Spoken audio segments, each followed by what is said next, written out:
ଆଜି ଆଉ ଗରମରେ ସକାଳୁ କିଛି ଖାଇ ହେଲାନି। ପଖାଳ, ଦହି ପଖାଳ ଆଉ ଅଣ୍ଡା ଆମଲେଟ୍ କରି ଖାଇଦେଲି। ଆଉ ଟିକେ ଆଜି ଇଚ୍ଛା ହେଲା ମୋତେ ଖାଇବାକୁ। ଏଠି ଆୟାନ ବାବା ଆଜି ଟିକେ ମନ ଶାନ୍ତି କରି ପାଠ ପଢ଼ିଦେଲେ।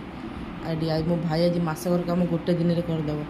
ଏଠି ଆୟାନ ଗାଧୋଇକି ଆସିକିନା ଖାଇଦେଲା। ଏଠି କ'ଣ ଟିକେ ସ୍ନାକ୍ସ, ଏଠି ଦହି ବାଇଗଣ ଆଉ ଡାଲି ଏଠି ମୁଁ ରେଡ଼ି କରିଦେଇଛି। ମାମା ତାର ଚୁଙ୍ଗୁଡ଼ି ତରକାରୀଟା କରିଦେଲା।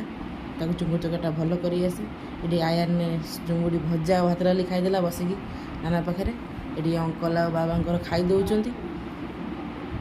ଆଜି ଅଙ୍କଲ ଆମ ଘରେ ଖାଇବେ ବୋଲି ଟିକେ ସ୍ପେଶାଲ୍ 2-3 ପ୍ରକାର ଆଇଟମ୍ ହେଇଯାଇଥିଲା।